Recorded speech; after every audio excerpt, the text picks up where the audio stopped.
माझ्या एका मित्राने फ्लॅग होस्टिंगला शाळेत त्याच्या बोलवलं. फ्लॅग होस्टिंग आहे विठ्ठल, तू शाळेत आहे. माझा एक क्लासमेट मित्र, तो शिक्षक झाला आहे आणि मी डॉक्टर झालो. तो प्रचंड प्रेम करतो. शिक्षक लोक माझ्यावर प्रचंड प्रेम करतात, जसे ही. तसं तो असाच प्रेम करतो आणि तो म्हणाला विठ्ठल ये आमच्या शाळेमध्ये. त्याच्या शाळेत गेलो मी, फ्लॅग होस्टिंग केली आणि तो काय म्हणाला, विठ्ठल आणखी एक काम आहे. माझ्या शाळेमध्ये ना 8वी 9वी 10वीला 350 मुलं आहेत, त्यांना काहीतरी बोल ना. मी म्हणलं मला काय बोलता येणार आहे, प्लास्टिक सर्जरी कशी करायची हे शिकवू शकतो, पण आता ह्या 8वी 9वी 10वीच्या पोरांना काय सांगू. नाही ते काहीतरी बोल, त्यांना काहीतरी इन्स्पायर करा असं म्हणाला आणि तो निघून गेला. त्या वर्गात गेलो, 350 मुलं समोर बसली होती. मी बोललो, त्यांना एक गोष्ट सांगितली जी मी आज तुम्हाला सांगणार आहे, संधीची गोष्ट. त्या मुलांना सांगितली, निघून गेलो. माझी प्रॅक्टिस करायची पद्धत अशी आहे मित्र, की कुठल्याही प्रायव्हेट प्रॅक्टिसमध्ये एक पेशंट आत घ्यायचा तो बघायचा, दुसऱ्यामध्ये घ्यायचा बघायचा, असं सगळे हाऊस डॉक्टर बघतात.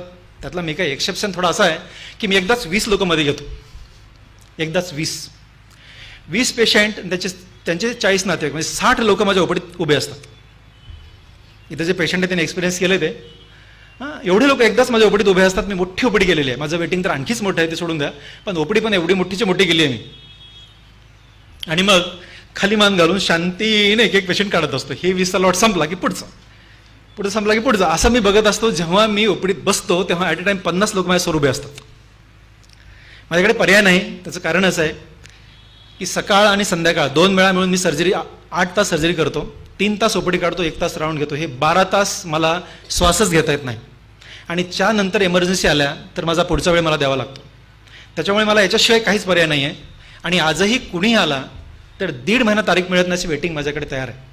ही अडचण असल्यामुळे मला अशीच ओपडी काढावी लागते. आणि ओपडीमध्ये मी जरा कमी फोनवर बोलणारा प्राणी आहे. ओपडीमध्येच नाही, सगळीकडेच. पांढरे सरांनी एक्सपिरियन्स केला असेल की मी बोलत नाही. त्यांनीच नाही, सगळ्या जगाने एक्सपिरियन्स केलं की मी बोलत नाही, मला कोणी फोनही करत नाही. मला मेसेज टाकतात, मी त्यांना मेसेजला आन्सर मी करत नाही, माझी सेक्रेटरी करते, पण ती मला विचारून करते, एवढंच. आणि एका मुलाचा मला फोन येतोय, असं ओपडीत मी बसलोय. फोन आला आणि सांगतो, सर 1 मिनिट ऐका ना, लवकर बोल.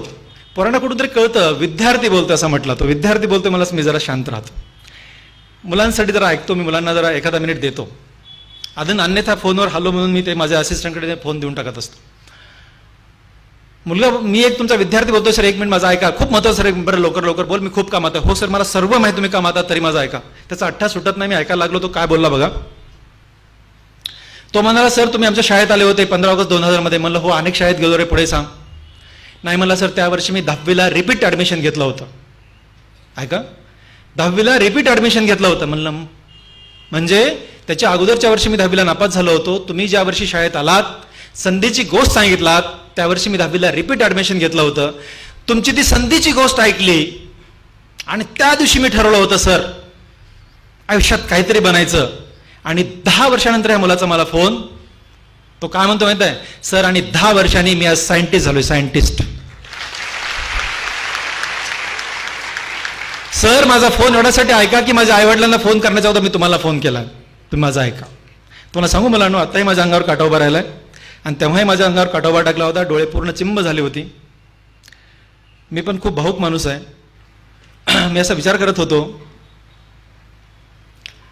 की 1 तास मुलांना मी दिला, 1 तास मोजून, तर 10वीला नापास झालेला मुलगा जर सायंटिस्ट होऊ शकतो, नाही आपण लेकरांना वेळ द्यायला पाहिजे.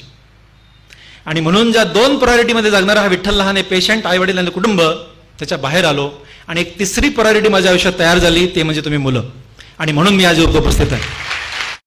संधीची गोष्ट बारकाईने ऐकायची, पत्रात लिहायची, आता फक्त हृदयात आणि मनात ठेवायची आणि मला पत्रांनी पाठवायची. तुम्हाला मी पक्के पत्र लिहीन. संधीच्या गोष्टीचं मी तुम्हाला प्रश्न विचारणार आहे, त्याचं उत्तर मला हवंय पत्रात, असंच नाही उगी बिनाकामाचं. संधीची गोष्ट सांगायला सुरू करतोय. त्याचे 2 प्रश्न आहेत, त्याची आत्ता उत्तर द्यायचीत, राहिलेली उत्तर पत्रात पाठवायचीत. जी गोष्ट संपेल त्या ठिकाणी एका मुलीने एका मुलाला उत्तर द्यायचंय. उत्तर दिलं तर पुढचं भाषण, नाही तर भाषण बंद. संधीची गोष्ट. 12वीची प्रिॲन्युअलची एक्झाम झाली. राजर्षी शाहू कॉलेज लातूरमध्ये मी होतो. तुम्हाला माहिती आहे, अख्ख्या महाराष्ट्रामध्ये सगळ्यात जास्त मुलं मेडिकलला लातूरची लागतात. ज्या कॉलेजमध्ये लागतात त्या शाहू कॉलेज. एकट्या शाहू कॉलेजची यावर्षी 450 मुलं गव्हर्नमेंट मेडिकल कॉलेज लागत आहेत, एकाच कॉलेजची. आनंद याचा आहे की त्याच कॉलेजचा मी विद्यार्थी आणि त्याच कॉलेजचा माझा मुलगा पण विद्यार्थी. आणि एवढे वर्ष एवढे वर्ष त्या कॉलेजने तीच परंपरा कायम ठेवली. सांगितले सरांनी मला टेरेसवर घेऊन गेले आणि गोष्ट सुरू केली. बारकाई नायकाची गोष्ट, ती गोष्ट मला लिहायची आहे सगळ्यांना. सर म्हणाले प्रत्येकाच्या आयुष्यात संधी येते. ऐका, प्रत्येकाच्या आयुष्यात संधी येते. संधी येते, तुम्ही जर जागरूक असाल, तत्पर असाल, अलर्ट असाल. तुम्ही जागरूक आहात, तत्पर आहात, अलर्ट आहात. तिन्ही शब्द सारखे आहेत, थोड्या थोड्या वेगळ्या अर्थाने. विद्यार्थ्याच्या जीवनामध्ये जागरूक असणे, तत्पर असणे, अलर्ट असणे म्हणजे काय? विद्यार्थ्याच्या जीवनामध्ये तत्पर असणे, जागरूक असणे, अलर्ट असणे म्हणजे आपला अभ्यास करणे. That's all about. विद्यार्थ्याच्या जीवनात, बाकीच्या जीवनामध्ये वेगवेगळ्या गोष्टी आहेत, पण स्टुडंट लाईफमध्ये जागरूक आहात, तत्पर आहात, अलर्ट आहात म्हणजे तुमचा इमानदारीनं प्रमाणपणे अभ्यास करत आहात. एवढंच. त्याच्या पलीकडे तुमच्या आयुष्यात दुसरं काही महत्त्वाचं नाही आहे. तुम्ही जर जागरूक आहात, तत्पर आहात, अलर्ट आहात, संधी तुमच्या आयुष्यात येते. संधी दरवाजा खटखटते. तुम्ही जागरूक आहात, तुम्ही अलर्ट आहात, तुम्ही तत्पर आहात, तुम्ही लगेच दरवाजा उघडता, त्या संधीला आत घेता, आत्मसात करता, तुमच्या आयुष्याचं कल्याण करून घेता. बघा किती सोपं आहे, किती सोपं आहे. पण सर क्षणभर थांबले आणि सर म्हणाले, मित्र हो, असंच घडतं का रे? असंच घडतं. तुम्ही खरंच जागरूक असता, तुम्ही खरंच तत्पर असता, तुम्ही खरंच अलर्ट असता का? आम्ही सगळेच गप्प बसलो, तुम्ही गप्प बसलात. आम्ही सगळेच गप्प बसलो, कारण आम्ही आमच्याकडे बघत होतो. आम्ही स्वतःला हे प्रश्न विचारत होतो. सर म्हणाले, तुम्ही सगळेच जागरूक असत नाहीत, सगळे तत्पर असत नाहीत, सगळे अलर्ट असत नाहीत, त्यातले काही असतात, पण सगळे असत नाहीत. पण ती संधी येतेच. संधी येते, दरवाजावर खटखटते. एकदा, दोनदा, तीनदा, चारदा, 5,000 लाख वेळा खटखटते, कारण त्या संधीला तुमच्या आयुष्यात प्रवेश करायचाच असतो. पण बिचारी एवढ्या वेळा खटखटून जेव्हा तुम्ही दरवाजाच उघडत नाहीत, तेव्हा ती संधी निघून जाते. तेव्हा ती संधी जेव्हा निघून जाते ना, ही काल्पनिक गोष्ट आहे, काल्पनिक गोष्ट आहे.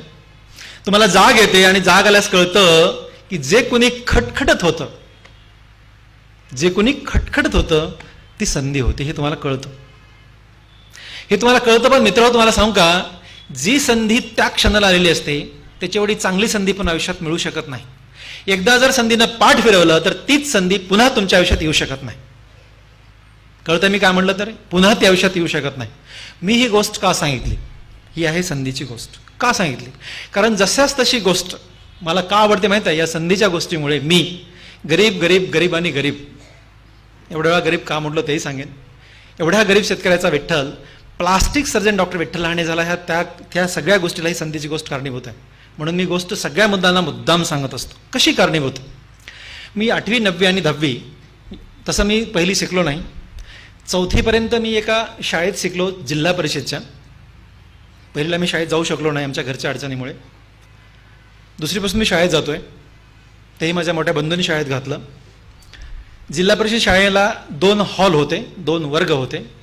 एका वर्गात टीचरसाठी जागा होती, दुसऱ्या वर्गामध्ये एक कोपऱ्याला पहिली, दुसरी, तिसरी आणि चौथी, 4 कोपऱ्याला 4 वर्ग होते आमचे. 4थीचा वर्ग एका कोपऱ्यात, दुसरीचा वर्ग एका कोपऱ्यात, तिसरीचा एक, पहिलीचा एकावर. अशा शाळेमध्ये माझी 4थी झाली. आणि त्याच गावामध्ये, म्हणजे माझ्या प्रॉपर गावामध्ये, लातूर जिल्ह्यामध्येच माझं गाव आहे, माकेगाव नावाचं, त्या गावामध्ये आमची 10वी झाली. त्या गावामध्ये कामधेनू विद्यालय माकेगाव या नावाचं एक विद्यालय होतं, 5वी ते 10वी.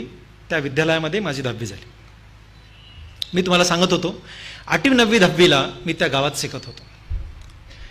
सकाळी शाळा आमची असायची 10 वाजता, शाळा सुटायची 4:30 वाजता. तर सकाळी ना आमचं शेत आमच्या घरापासून 1 किलोमीटर अंतरावरती आहे. सकाळची शाळेच्या अगोदर आम्ही सकाळी शेतात जायचो. 9पर्यंत काम करायचो. जाताना एक धडा वाचून व्हायचा. 9 वाजता शेतातलं काम संपून परत यायचो. येताना एक धडा वाचून व्हायचा.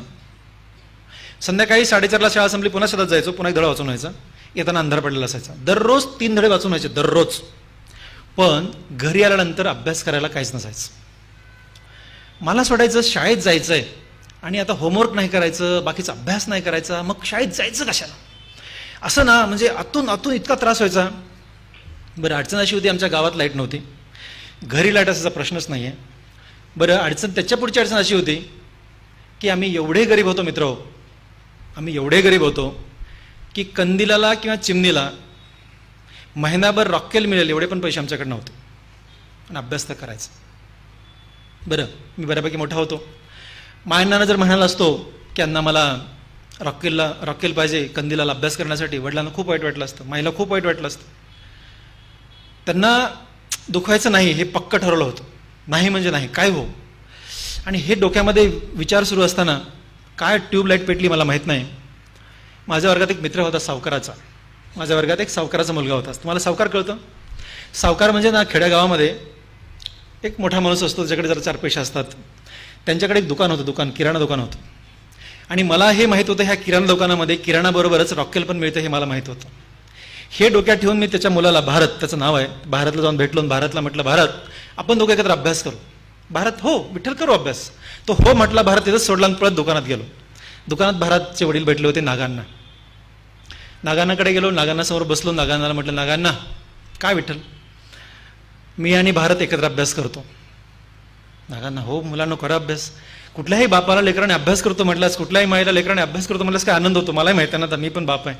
तसा नागांना आमचा आनंद झाला, प्रचंड आनंद झाला. हां करा पूर्व अभ्यास, काय अडचण आहे. मी अगदी प्रयत्न करून सांगण्याचा प्रयत्न केला. नागांना अडचण काय नाही, आम्हाला ना दररोज एक कंदीलभर रॉकेल देत जा. नागांनाचे डोळेच भेटले. नागांना क्षणभर काहीच कळलं. नागाने एकदम जवळ बोलवून घेऊन असं कुरळून, अरे किती छान आहेस विठ्ठल तू. पुराणो, एक कंदील नाही तुम्हाला मी 2 कंदील रॉकेल देतो, अभ्यास करा.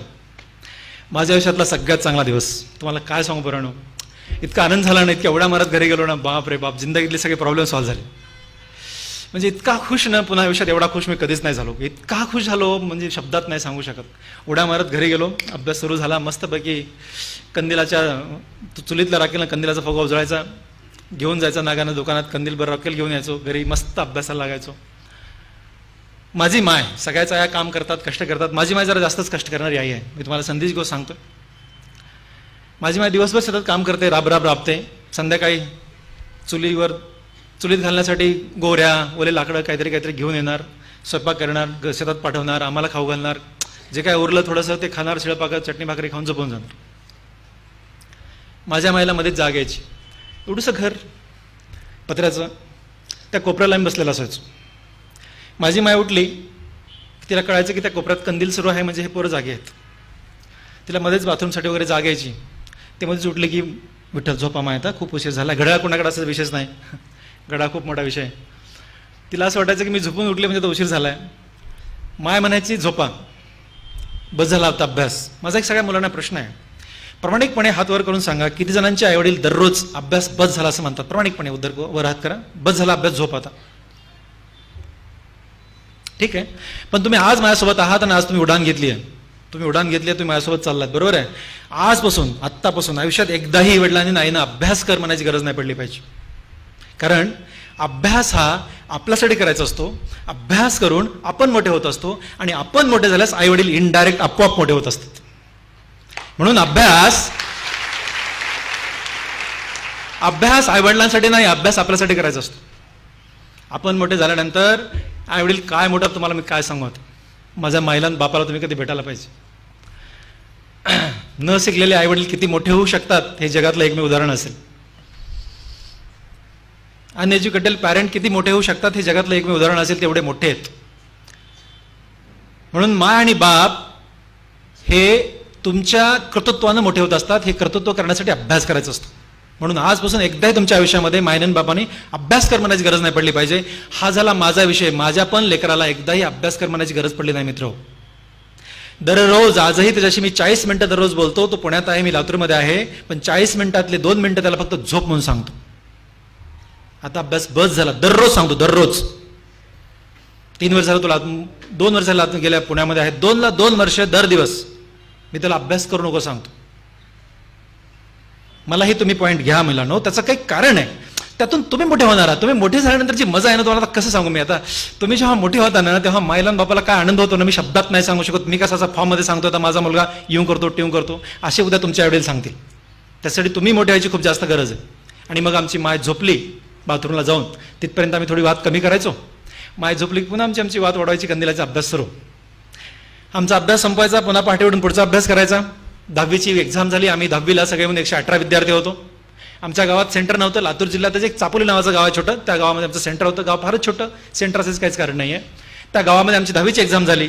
118 विद्यार्थी आम्ही 10वीला होतो. त्यात प्रॉपर माझ्या माकेगावचे आम्ही 10 जण होतो. मी 10वा, दुसरे 9 असे 10 जण आम्ही माकेगावचे प्रॉपर त्या शाळेमध्ये होतो. 13 गावचे मुलं त्या शाळेत येत होती. 10वीची एक्झाम झाली आणि माकेगावच्या 10 जणांपैकी 9 जण नापास झाले. 9 जण नापास झाले. एकच पास झाला, ती सांगायची गरज नाही, तो मी पास झालो. मी नुसता पास नाही मित्र, माझ्या केंद्रात मी पहिला आलो. आणि तेव्हा एक आयुष्यात आणखी एक चांगली घटना घडली. माझी 10वी झाली तेव्हा पद्मश्री डॉक्टर तात्याराव लहाने हा माझा मोठा भाऊ, तेव्हा त्यांचं MS ऑप्थॅल्मॉलॉजी डोळ्याचा विभाग पूर्ण झाला आणि ते अंबेजोगाईला लेक्चर म्हणून जॉईन झाले. एक वेगळा टर्न आमच्या फॅमिलीला कुटुंबाला बसला आणि दादाने ठरवलं की विठ्ठल हुशार आहे, त्याला आता शाहू कॉलेजमध्ये घालायचं. आणि म्हणून मी 11वी-12वीमध्ये शाहूमध्ये राहिलो. मी मुद्दाम तुम्हाला सांगतोय की संधीची गोष्ट कशी कामाला आली. 11वी-12वीमध्ये घासून घासून कळतंय मी हुशार नाही आहे म्हणून घासून. आता लेकर फार हुशार आहे तो सर, एकदा वाचल्याला पाठ होतं, आपल्याला एकदा वाचल्यास पाठ होत नाही, प्रामाणिकपणे सांगतो. घासून मिरिट आलो. तेव्हा ना 150 मुलं, मराठवाड्यामध्ये 150 मुलं, 8 जिल्ह्यात फक्त 150 मुलं मेडिकल लागायचे, एकही प्रायव्हेट मेडिकल कॉलेज नव्हतं. त्या 150मध्ये मी होतो. आणि गव्हर्नमेंट मेडिकल कॉलेज औरंगाबादमध्ये माझा नंबर लागला. पण तेव्हा दादा अंबेजोगाईत होते आणि आमचा अख्खा कुटुंबाचा गाडा ह्या एकाच माणसाच्या पगारावर चालत होता सर्वच. त्याच्यामुळे दादाने ठरवलं की तेव्हा 2 बहिणी पण माझ्यासोबत होत्या शिकायला, की सगळेच लेकर एकत्र शिकावे, थोडा खर्च कमी होईल म्हणून दादाने ट्रान्सफर करून अंबेजोगाईला घेतलं. मी अंबेजोगाईमध्ये जॉईन झालो MBBSला. आणि अंबेजोगाईमध्ये आम्ही फर्स्ट इयर संपलं. त्यातली 50 मुलं अंबेजोगाईला फक्त, त्यातली 20 नापास झाले, 30च राहिले. त्या 30मध्ये मी होतो. आणि पुन्हा काय असतं माहिती आहे का, सेकंड इयर नंतर बॅच पडतात. बॅच म्हणजे 15 मुलाची एक बॅच. त्या बॅच 15 मधला मी एका बॅचमध्ये, दुसरी म्हणजे दुसऱ्या बॅचमध्ये. असे अडचण काय झाली की वर्गामध्ये सगळे लोक डॉक्टर आले एकदा शिकवायला, की त्या बॅच 15ची एवढीच मुलं ना, 15 मुलं म्हणजे. सगळ्यात पहिला प्रश्न मला विचारायचे. मी तुम्हाला सांगितलं की मी हुशार नाही, प्रामाणिकपणे नाही हुशार. मी प्रामाणिकपणे सांगतो मी हुशार नाही आहे, पण मी कष्टकरी आहे, मी हुशार नाही. पहिला प्रश्न मला विचारायचे, कारण विठ्ठल लहाने, तात्याराव लहानेचा भाऊ, तो तिथे एका डिपार्टमेंटचा बॉस, त्याचा मी भाऊ. सांग विठ्ठलला काहीच यायचं नाही. एकदा नाही आलं, 2दा नाही आलं, मग जरा टीचर रागवायला लागले. मग 4-5 वेळा मला नाही आलं की ते दादांना सांगायचे. आमचे दादा अत्यंत रागीट, कडक स्वभावाचा माणूस. तेव्हा तर सोडून द्या, आज एवढ्या वर्षानंतर, एवढे वर्ष मी प्रॅक्टिस करतोय प्लास्टिक सर्जन म्हणून, ओके, तरी पण दादांच्या समोर उभा राहून आजही बोलायची हिंमत नाही. मी असं बोलतो.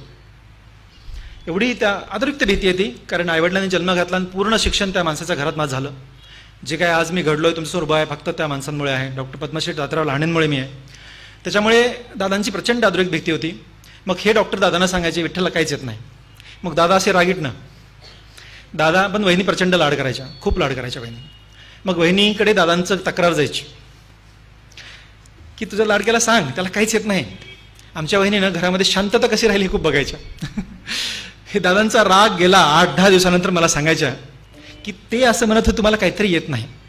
ते असं म्हणत होते, ते म्हणजे दादा असं म्हणत होते की तुम्हाला काहीतरी येत नाही.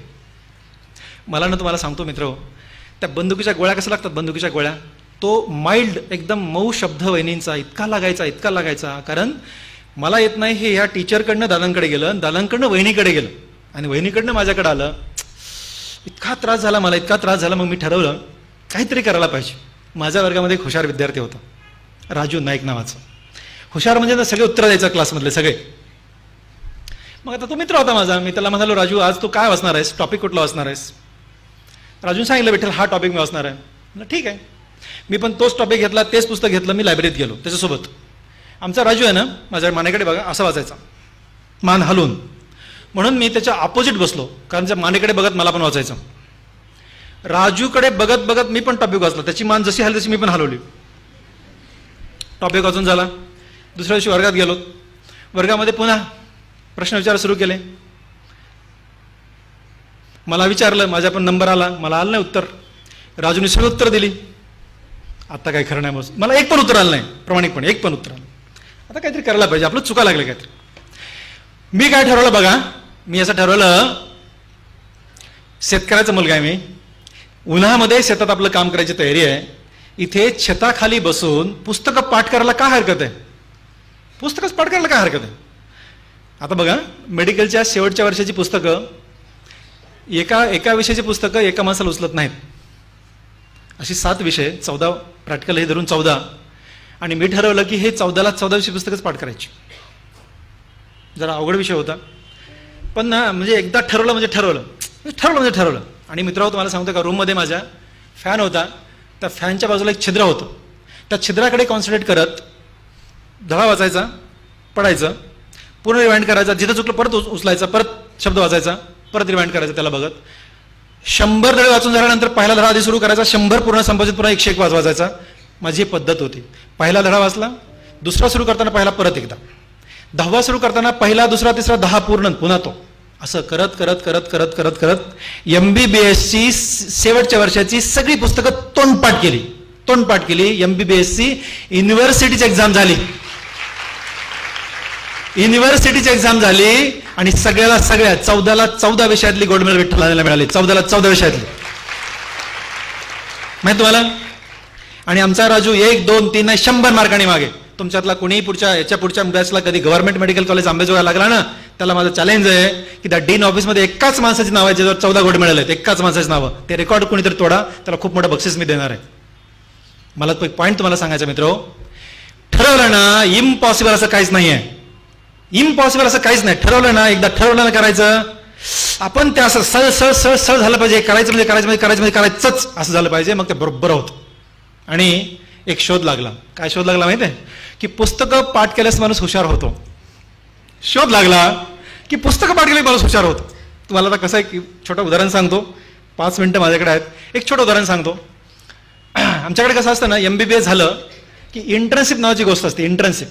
इंटर्नशिप म्हणजे तुम्हाला 2-2 महिने पोस्टिंग करायची असते. मेडिसिनला 2 महिने, सर्जरीला 2 महिने, डोळ्याच्या बघायला 15 दिवस वगैरे वगैरे अशी पोस्टिंग असते. रोटेटरी पोस्टिंग असते. तर मेडिसिनमध्ये ना डॉक्टर ND कुलकर्णी नावाचे एक अत्यंत रिस्पेक्टेड टीचर होते, डॉक्टर ND कुलकर्णी. त्यांना असा जाड भेंगाचा चष्मा होता. त्या चष्म्यातून असे बघायचे ना ते असे की समोरचा माणूस जळालाच पाहिजे. एकदम काडीकोडा होते ते, अशी इतकी काडी होती, पण अशी भीती वाटायची माणसं तुम्हाला काय सांगून काय नाही. त्या युनिटला मी जॉईन झालो. असंही मेडिकलमध्ये जरा शिक्षकाची खूप भीती जास्तच वाटते. मी जॉईन झालो. आणि मग तिथे नियम कसा असतो की इंटर्नचा मुलगा, इंटर्नशिप करणारा म्हणजे त्या डिपार्टमेंटचा सगळ्यात ज्युनियर असतो. कारण त्याच्यात कसं असतं, professor, assistant professor, lecturer, resident आणि पुन्हा हा इंटर्न, म्हणजे ही श्रृंखला सगळ्यात ज्युनियर. मी जॉईन झालं, मी काय करायचं असतं, बॉस आले कुठून टाकायचं, बसमध्ये तर बसायचं, बॉस सांगते ते लिहायचं, असं माझ्याकडे काम होतं. बॉस आले, बसले आणि आमची ओपीडी सुरू झाली. मी उभा राहायला होतो. ओपीडीमध्ये उभा राहिला होतो. बॉस सांगत होते, मी लिहित होतो. एक पेशंट आहे ना, गव्हर्नमेंट मेडिकल कॉलेजमध्ये कसं असतं की सर्जरीचा ज्याला सर्जरीचा आजार आहे तो सर्जरी विभागाला जातो, ज्याला मेडिसिनचा आजार आहे तो मेडिसिनला जातो, डोळ्याला जातो, असं तिथं विभागणी केलेली असते. त्यासाठी एक माणूस असतो. एक सर्जरीचा पेशंट आमच्याकडे येत होता, आमच्या म्हणजे मेडिसिनला येत होता.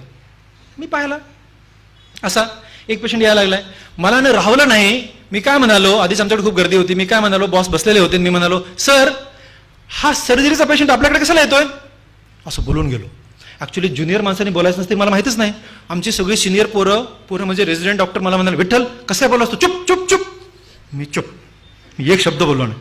आपलं चुकलं. म्हणजे त्या सरांनी पुन्हा माझ्याकडे चष्म्यात तसं जोरात पाहिलं. मी गप्प बसलो शांतीनं. बघा, तो पेशंट आला, टेबलवर घेतला, सरांनी पाहिलं, सगळं तपासून पाहिलं. पुन्हा सरांनी चष्म्यातून माझ्याकडे पाहिलं. मी आपला असा झालो. आणि मला म्हणाल, विठ्ठल तुला कसं कळलं, तेही दररोजात कसं कळलं तुला की हा पेशंट मेडिसिनचा नाही, हा सर्जरीचा आहे? कारण सरांनी पाहिल्यास त्याला अपेंडिक्स निघालं होतं. मी म्हणलं, सर अहो त्यानं कमरेला असा हात लावला होता उजव्या ह्याच्यामध्ये इथं, आणि असा लंगडत चलत होता. मला पुस्तक तोंडपाठ आहे ना, त्याच्यावर मला आधीच कळलं की हा पेशंट सर्जरीचा आहे, मेडिसिनचा नाही आहे. पुस्तकची लाईन पाठ आहे मित्र, लाईन. काय म्हटलं मी, पुस्तकं पाठ केल्यास माणूस हुशार होतो. हा शोध लागला. हा शोध इथपर्यंत नाही संपला मित्र, इथपर्यंत नाही संपला. आज जसा इथं उपस्थित आहे ना, तसा असा खूप कमी देश असतील ज्या देशात मी गेलो नाही. आता एवढ्या देशभरात जातो, दरवर्षी किती देशात जातो याची गणना नाही आहे. आणि प्रत्येक देशामध्ये विठ्ठल लहानेला फॅकल्टी म्हणून बोलवतात. फॅकल्टी हा शब्द ऐकायला खूप अडचण जाते, कारण आमच्या विषयाचा फॅकल्टी होण्यासाठी 70 वर्ष वय लागतं. माझ्या 35व्या वर्षापासून फॅकल्टीमध्ये जातो, माझ्या वयाच्या 35व्या वर्षापासून फॅकल्टीमध्ये जातो मी. आणि इंटरनॅशनल फॅकल्टी हा शब्द असा असतो माहिती आहे का, इंटरनॅशनल फॅकल्टी म्हणजे एका देशातून दुसऱ्या देशात एका माणसाला बोलवायचं आहे, कारण तो इथं बसलेल्या प्लास्टिक सर्जनला काहीतरी नवीन ज्ञान देणार आहे. त्याला खूप बाप लागतं. आणि तिथं मी जातो आणि लोक मला बोलवतात. का माहिती आहे की डॉक्टर विठ्ठल लहाने फार हुशार डॉक्टर आहे. कोणी मी कशाला सांगू हुशार आहे का नाही, आता सिद्ध झालं ना, आता सिद्ध झाला हुशार आहे. आता मी कुणाला सांगत नाही हुशार नाही, तुम्हाला उगी सांगितलं. मला पॉईंट सांगायचा मित्र की पुस्तकं पाठ केल्यास मला हुशार होतो. त्याचा पुढचा विषय तुम्हाला सांगतो. मी तुम्हाला बोलताना बोलत होतो की माझ्या ओपीडीमध्ये मी एकदाच असे 20 पेशंट घेतो. माझ्याकडे CCTV आहे बाजूला बसलेला माझ्यासमोर. मी त्या CCTVमध्ये पेशंटची एंट्री होताना बघे 1-1 सेकंद 2-2 3-3 सेकंद बघत असतो. कधी कधी समोर सरळ सरळ बघतो एंट्री होताना. 3 सेकंदात मला कळतं ह्या पेशंटला काय झालंय. 3 सेकंदात मी त्या पेशंटला तपासतो, त्याला स्टेथो लावतो, त्याला त्याची नाडी बघतो. कारण पेशंट म्हणायचा डॉक्टर विठ्ठलाने हात पण लावला नाही म्हणून त्याचं समाधानासाठी सर्व करतो. पण मला पहिल्या 3 सेकंदात माहित असतं दररोजातच की या पेशंटला काय झालंय. पुस्तकं पाठ केल्यास माणूस हुशार होतो.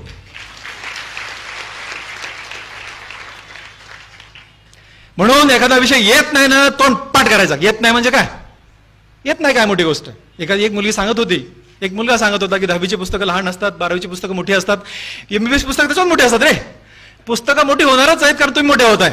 तुम्ही मोठे होताय ना, त्याप्रमाणे सिलेबस असतो. तुम्ही मोठे होताय, पुस्तकं मोठे होणार आहेत.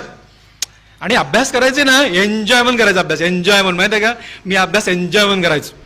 मी आता ओपडी एन्जॉय म्हणून काढतो, ऑपरेशन एन्जॉय म्हणून करतो. तुमच्याशी बोलतो एन्जॉय म्हणून बोलतोय. You enjoy your life and then you enjoy really your life. ही लाईफ एन्जॉय करता आलं पाहिजे माहिती आहे का. उगीच झालं टिवून झालं, मी आजारीच पडले, येऊन झालं, मला हेच नव्हतं, मला तेच नव्हतं, मला असं लोकांचा प्रचंड राग येतो. कुठल्याही परिस्थितीवर मात करून माणसाला मोठं होता येतं, पण हे आपण ठरवायचं असतं. ओके, परिस्थिती कधी मॅटर करत नसते मित्र, कधीच मॅटर करत नसतं. हे आमचं MBBS संपलं.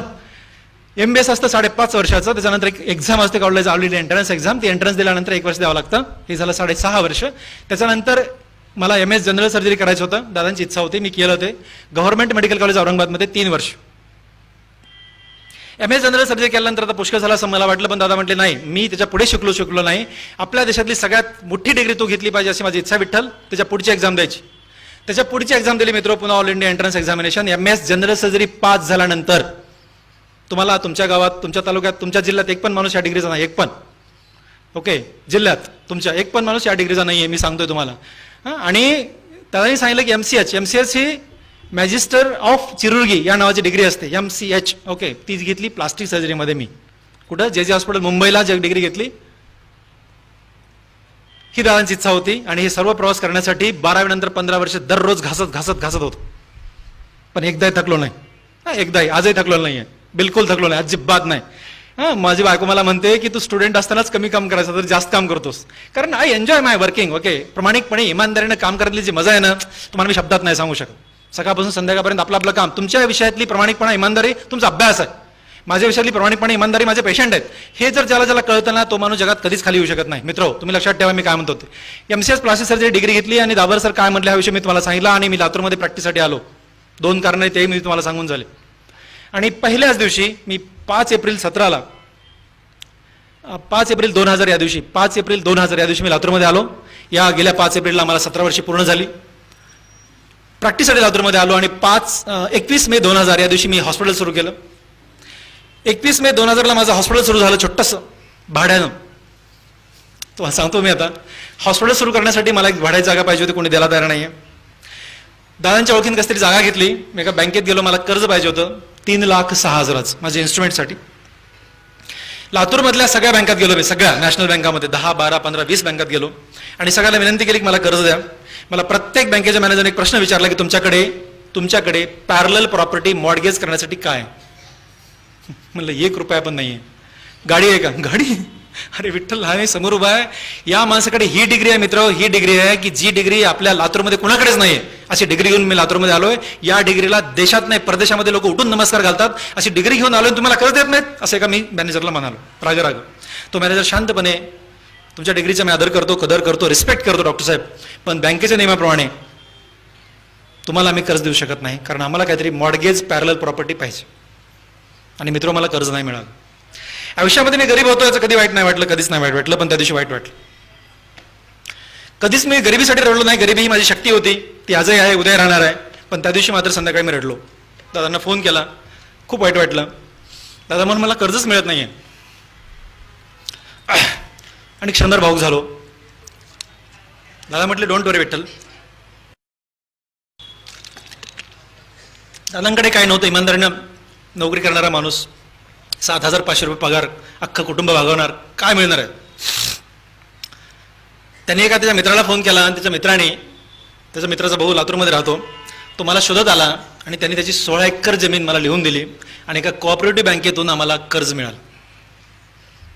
त्या बिचाराचे मी आयुष्यात कधी उपकार नाही विसरणार. आणि माझी प्रॅक्टिस सुरू झाली मित्र. मी तुम्हाला सांगतो, त्याच्यानंतर मी खूप जास्त कामाला सुरू झालं वेड्यासारखं, खूप वेड्यासारखं काम सुरू झालं. 2004 मध्ये मी दुसरं हॉस्पिटल बांधलं. 24 ऑक्टोबर 2004ला उद्घाटन केलं मी. जागा पुरवणा म्हणून मी तिसरं हॉस्पिटल बांधलं. 27 ऑक्टोबर 2013 मध्ये त्याचं उद्घाटन केलं मायांनाच्या हाताने. आणि जेव्हा मी तिसरं हॉस्पिटल बांधत होतो, तिसरं बघा, लोकांना कळलं डॉक्टर विठ्ठल आणि तिसरं हॉस्पिटल बांधतायत. लातूरमधल्या सगळ्याच बँकेचे मॅनेजर माझ्याकडे आले होते, सगळ्याच बँकेचे माझ्याकडे आले होते, आमचं कर्ज घ्या, आमचं कर्ज घ्या, आमचं कर्ज घ्या. मी विचार करत होतो, मी मला चिमटा घेऊन पाहिलं होतं की ह्या सगळ्या मॅनेजरकडे मी गेलो होतो, मला कोणीच कर्ज दिलं नव्हतं. आज एक ना एक मॅनेजर माझ्या घरी आला आणि मला कर्ज घ्या म्हणतोय. बँकेत यायची गरज नाही, तुमच्या सह्या मी इथंच घेतो, आमचं कर्ज घ्या साहेब, आमचं कर्ज घ्या. परिस्थिती बदलता येते मित्र. परिस्थिती बदलण्यासाठी ना स्वतःची प्रामाणिक हिंमत कामाला लागते.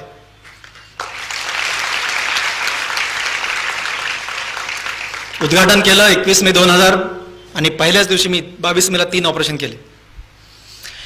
आता तुम्हाला मी काय सांगू की दररोज मी किती सर्जरी करतो. दररोज साधारणपणे मी 10 ते 13 सर्जरी करतो. तरी सुद्धा 300 सर्जरी वेटिंगवर असतात, 300 सर्जरी वेटिंगवर असतात.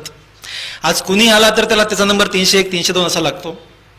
40 दिवस मी त्याला अपॉइंटमेंट देऊ शकत नाही, असं काम वेळासारखं सुरू झालं. एवढं जरी काम करतो ना, एक सुट्टी घेतो आणि त्या सुट्टीचं नाव आहे मायांनांची सुट्टी. एक सुट्टी घेतो, त्या सुट्टीचं नाव आहे मायांनांची सुट्टी, रविवारची सुट्टी. रविवारी पूर्णपणे सुट्टी घेतो. त्या दिवशी सकाळपासून संध्याकाळपर्यंत काहीच करत नाही. माईच्या मांडीवर झोपणे, बापाच्या मांडीवर झोपणे, त्यांचे पाय दाबून देणे, त्यांच्याकडनं डोक्याला तेल लावून घेणे, त्यांच्यासोबतच जेवणे, त्यांच्यासोबतच दिवस घालणे, दुसरं काहीच न करणे. मी डॉक्टर आहे, इमर्जन्सी आल्यास मी ऑफकोर्स जातो. इमर्जन्सी प्रदेशात गेल्यास काही संडे बुडतात नाही असं नाही, पण 90% संडे त्याच्यासोबत असतो. मग असंच एक संडे मायांनासोबत घालण्यासाठी मी माकेवाला निघालो. बघा संधीची गोष्ट. आता 2 प्रश्न आहेत, 2 प्रश्न आहेत. मी संधीची गोष्ट नाही सोडलेली तुम्हाला. 2 प्रश्न आता आहेत. मी माकेवाला निघालो. ही जी 9-10 आम्ही जण होतो त्यातली 9 नापास झाली. ह्या 9 जण जे नापास झालेत ना, त्यांची परिस्थिती विठ्ठल लहाने जेव्हा 9वी, 8वी, 9वी, 10वीला होता तेव्हा जी माझी परिस्थिती होती त्याच्यावर वाईट परिस्थिती या लोकांची झाली आता. आणि त्यातला एक मित्र माझा नामदेव नावाचा, त्याचं घर आहे कोटा. कोटा किती पुराणा कळतो मला नाही, पळसाच्या पानाने शिवलेल्या झोपडीला कोटा असं म्हणतात. ते कोटा ज्या रस्त्याने माझी गाडी जाते रस्त्यावरचा कोटा आहे, त्याचं घर आहे, ते झोपडी आहे. आमचा नामदेव त्या कोटातून बाहेर आला, माझी गाडी जात होती, तो गाडी समोर आला, विठ्ठल विठ्ठल गाडी थांबव. बघा मी इथे किती कामाला डॉक्टर असत नाही, माके गावासाठी, माझ्या गावासाठी विठ्ठल आहे. मला कोणीही काम सांगतं, मला काही काम सांगतं, मी करत असतो, आनंदाने करत असतो. मी खाली उतरलो गाडीतून. काय रे नामदेव काय झालं? नामदेवच्या हातामध्ये 3 लेकरं होते, 2 मुली 1 मुलगा. नामदेव माझ्याकडे बघत नाहीये, माझा वर्गमित्र माझ्याकडे बघत नाहीये. तो त्या मुलीकडे बघून तिला म्हणतोय, म्हणजे नामदेव काय अडचण आहे, तरी माझ्याकडे बघत नाही.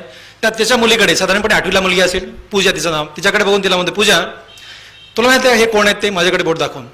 पूजा म्हणते, हो माहिती आहेत की हे डॉक्टर विठ्ठल लहाने आहेत, दररोज यांच्या पेपरला फोटो बघते म्हणे मी, हे डॉक्टर विठ्ठल लहाने आहेत. हे डॉक्टर विठ्ठल लहाने आहेत असं ती मुलगी म्हणते ना, आमचा नामदेव रडायला लागतो. मला क्षणभर कळत नाही काय झालं, झालं काय नामदेव, काय झालं रे, मी खूप सिरियस झालो. तरी नामदेव मला बोलत नाही. नामदेव पुन्हा त्या मुलीकडे बघून पूजाकडे बघून म्हणतो, पूजा एकदम लहान आवाजात, पूजा तुला माहित नाही ग, हे डॉक्टर विठ्ठल लहाने आहेत ना, हे माझे वर्गमित्र आहेत.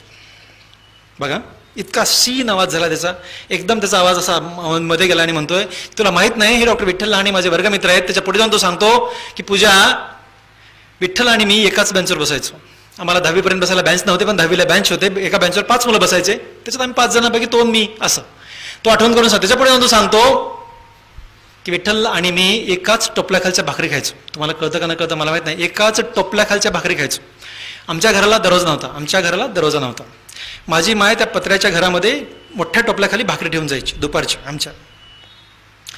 त्याला मी घंगाळ टोपलं म्हणायचं. आजही टोपला मी मुद्दाम ठेवलंय. त्याच्यावर एक मोठा दगड ठेवायची, कुत्र्या मांजरांनी काढू नये म्हणून, आणि शेताला जायची. नामदेव शेजार राहायचा. मग दुपारी आम्ही जेवायला बसलो की नामदेव पण जेवायला जॉईन व्हायचं. ती नामदेव तिला आठवण सांगतो, विठ्ठल माझा वर्गमित्र आहे, विठ्ठल आणि मी एकाच डेस्कवर बसायचो, एकाच बेंचवर बसायचो, एकाच टोपल्याखालच्या भाकरी खायचो. पूजा विठ्ठल नेहमी म्हणायचा, ग नामदेव अभ्यास कर रे. मला नाही कळलं, जाऊ दे, मला सोडून दे, तू माझ्याकडे बघू नको, पण डॉक्टर विठ्ठल लहानेकडे बघून मोठा माणूस हो. प्रश्न नंबर 1 मुलांनी पटकन सांगायचा पहिला प्रश्न. आमच्या नामदेवचं काय चुकलं पटकन सांगायचं. माझं पाणी पिवण्याच्या आधी सांगायचं, कारण पुढचे 2च मिनिटं मला बोलायचं आता. लवकर. येस, हां सांग मुली, हां तू सांग. काय म्हटली? Okay, good, very good. दुसरा मुलगा, बस बेटा, थँक्यू. एक मुलं हुशार नाही तर तुमच्याकडची?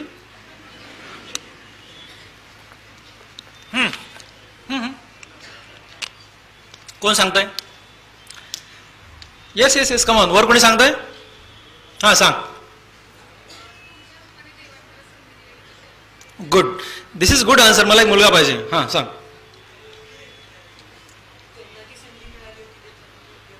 गुड. याचं उत्तर खूप छान दिली, तुमची मुलं हुशार आहेत. याचं उत्तर मी तुम्हाला सांगतो. शिक्षण ही आयुष्यातली संधी असते. बारकाईने ऐकून घ्यायचं. शिक्षण ही आयुष्यातली संधी असते.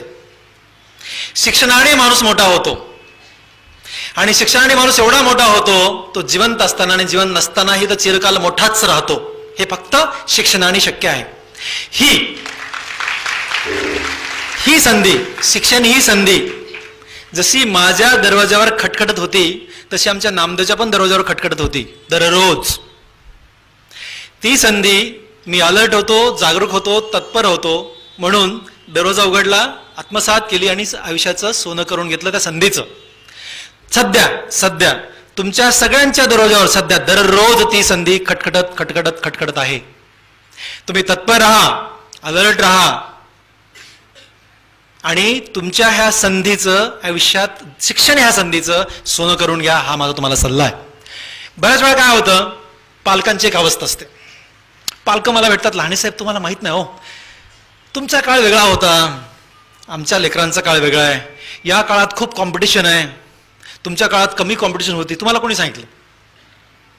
आमच्या काळात कॉम्पिटिशन होती म्हणून? पालकांना प्रश्न आहे माझा. माझ्या काळात कॉम्पिटिशन होती, तुमच्या काळात कॉम्पिटिशन होती, या काळात कॉम्पिटिशन आहे, आणि याच्या पुढच्या काळात पण कॉम्पिटिशन राहणारच आहे. पण या कॉम्पिटिशनमध्ये कसं टिकायचं हे आपण ठरवायचं असतं. तो किती पुराणा कोंबडीचं पिल्लू अंड्यातून कसं निघतं बाहेर माहिती आहे का? हातवर करा बरं. काय करावं होता? मी जरा शेतकऱ्याचा वर्ग आहे, मला कॉम्प्युटरच्या गोष्टी नाही सांगता येणार, पण मला शेतातल्या सगळ्या शेळ्या मेंढ्या कोंबड्याच्या गोष्टी सांगता येतात. त्यातली एक तुम्हाला गोष्ट सांगतो. एक कोंबडी अंडी घालत असते. अंडी घालून झालं ना, तिला खूड झालं असं म्हणतात. ती अंडी शेतकरी ती अंडे जमा करतो आणि ती कोंबडीला त्या अंड्यावर बसवतो. ती अंडी घोळते. तिची घोळण्याची एक प्रक्रिया असते. ती प्रक्रिया पूर्ण झाली की ते अंडे परिपक्व होतात आणि त्यातून ती पिल्लं बाहेर निघतात.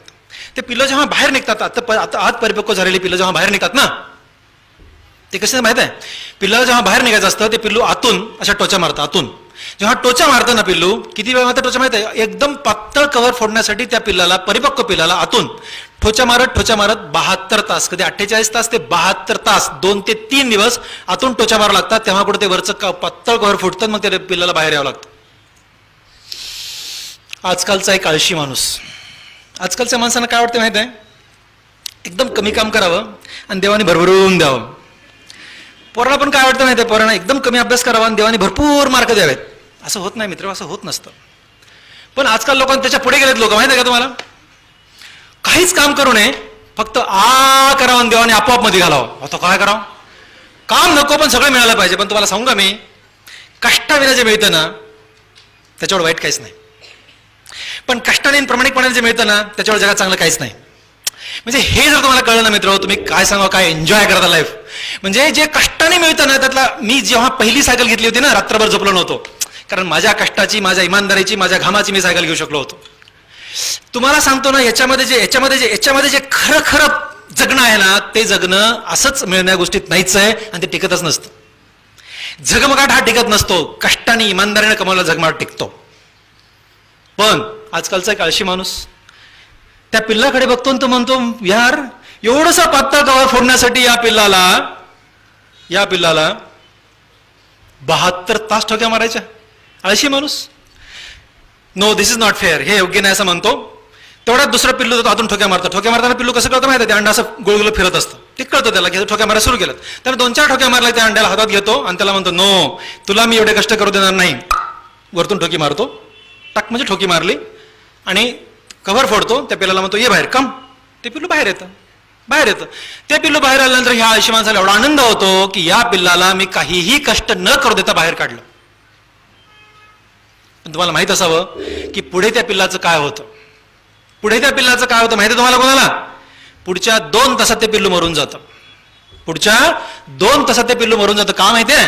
त्याचं कारण असं आहे की त्या अंड्याच्या कव्हरच्या आतलं वातावरण आणि अंड्याच्या कव्हरच्या बाहेरचं वातावरण, ह्या बाहेरच्या वातावरणात जगण्यासाठी त्याला तेवढ्या 72 तास जेव्हा तो ठोक्या मारतो तेव्हाच त्याची बॉडी एवढी स्ट्रॉंग होते, एवढी मजबूत होते.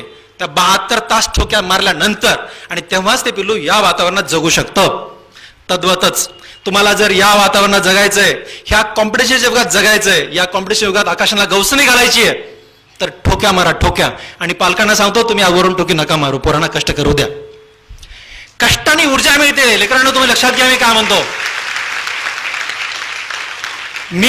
मी म्हणालो की मी गरीबाचा मुलगा आहे, मी म्हणालो तुम्हाला, आणि मी गरीबाचा आहे या भीतीनं, शेतात काम करावं लागेल या भीतीनं मी कष्ट केले, अभ्यास केला. 100% सत्य आहे. माझा मुलगा गरीबाचा मुलगा नाहीये. माझा मुलगा गरीबाचा मुलगा नाहीये, त्रिकालवादी सत्य आहे. माझा मुलगा डॉक्टर विठ्ठल लहाने प्लास्टिक सर्जनचा मुलगा आहे. पण त्याला आम्ही एकच शिकवलं, एकच बाळकडू पाजलं, कष्ट करायचे असतात आणि ते इमानदारीने आणि प्रामाणिकपणे कष्ट करायचे असतात, आणि त्यात आम्ही यशस्वी झालो. हे काम तुम्ही सगळेजण पालक करा. लेकरांना कष्ट करू द्या, लेकरांना कष्ट करू द्या मित्रांनो, लेकरांना कष्ट करू द्या. कारण कष्टाने जे मिळतं ना, तुम्हाला कसं सांगू मी आता, कष्ट करायला लेकरू एक पण वाया जात नाही आयुष्यामध्ये, एक पण वाया जात नाही, एकही वाईट सवय लागत नाही. मी लिहून देतो, बॉन्ड पेपर लिहून देतो. पण हे तुम्हाला कळावं, पालकांना कळावं, अशी माझी पालकांना पण विनंती आहे. लेकरांना खूप अभ्यास झाला असं एकदा पण म्हणू नका. आणि शेवटचा पॅरा, अण्णांना माईला भेटा. आयुष्यामध्ये मी पण कधी त्यांना घेऊन येईन आणि तुम्हाला भेटवेन, पक्का भेटवेन, प्रॉमिस.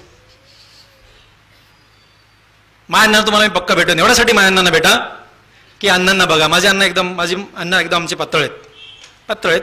पण अण्णा असे चालतात की अण्णांना वाटतं की त्यांची छाती हत्ती एवढी मोठी आहे, असे चालतात. तोऱ्यात चालतं माझा बाप, तोऱ्यात पटका बांधतात, धोती घालतात, पांढरे शर्ट. गरीब माणूस आहे, शेतकरी माणूस आहे, पण अण्णांचा तोरा चालताना बघायला पाहिजे. माहित आहे का हा तोरा त्यांच्यात तयार झाला? लेकरं चांगले निघाले ना, आईवडिलांना आजारच होत नाहीत, म्हणून त्या दोघांना कुठला आजार नाही झालेला. अण्णांना एवढ्यासाठी भेटा, आमच्या अण्णा हवेत चालतात. हवेत तुम्ही कधी हवेत चालताना पाहिलंय माणसाला? म्हणूनच अण्णांना भेटा. आमच्या अण्णा हवेत चालतात. आमच्या अण्णा दिवशी हवेत चालले होते. हवेत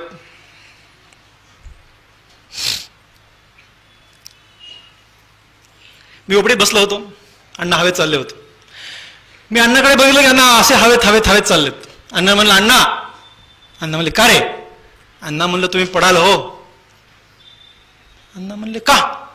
अण्णा म्हणलं तुम्ही हवेत चालायला लागले, तुम्ही पडाल. बघा अण्णांनी काय उत्तर दिले, हे प्रत्येक बापाने उत्तर द्यावं. अण्णा काय म्हणाले बघा, अण्णा काय म्हणाले बघा. अण्णा काय म्हणाले? अण्णा म्हणाले असे माझ्याकडे बघत, छाती पुढे काढून, तुला माहिती आहे का मी कोण आहे? मी एकदम परेशान, माझा बाप, मला काय कळत क्षणभर. अण्णा म्हणाले तुला माहिती आहे का मी कोण आहे? बापरे, माझी नजरा सगळ्या अण्णांच्या चेहऱ्याकडे लागल्या. अण्णा पुढे काय म्हणणार?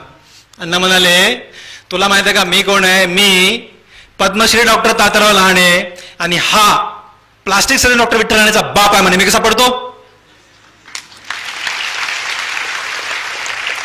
बापाला आणि माईला हवेत चालण्याशी तुमच्यामध्ये परवा तुमच्यामध्ये तुम्हाला कळलंच नाहीये. तुम्हाला जेव्हा कळेल ना काय मजा, तुम्हाला काय सांगू मी आता.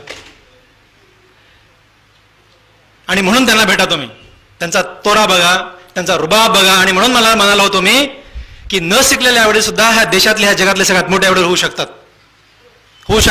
आणि म्हणून तुम्ही अभ्यास करा. आणि अभ्यास करताना मागे बघायचं नसतं. अभ्यास करताना इकडे बघायचं नाही, तिकडे बघायचं नाही, एकच म्हणजे एकच. आणि अभ्यास हा एन्जॉयमेंट करायचा असतो. गायडन्स महत्वाचं आहे, टीचर महत्वाचे, त्यात काही शंका नाही आहे, पण आपले एफर्ट्स हे सगळ्यात जास्त महत्वाचे आहेत. म्हणून असे एफर्ट लावा, असे एफर्ट लावा, असे एफर्ट लावा की पांढरे सरांना त्यांच्या सगळ्या टीमला वाटलं पाहिजे की आमचे विद्यार्थी आहेत. आईवडिलांना वाटलं पाहिजे ही माझी मुलगी आहे, हा माझा मुलगा आहे. वाईकरांना वाटलं पाहिजे की आमच्या वाईचे लेकरं आहेत. सातारा जिल्ह्याला वाटलं पाहिजे की सातारा जिल्ह्याचे लेकरं आहेत. महाराष्ट्राच्या बाहेर गावास वाटलं पाहिजे की आमच्या महाराष्ट्राचे आहेत. आणि जेव्हा तुम्ही देशाच्या बाहेर जाल ना, तेव्हा भारत देशाला वाटलं पाहिजे की आमचे भारतीय आहेत. एवढे मोठे व्हा. धन्यवाद.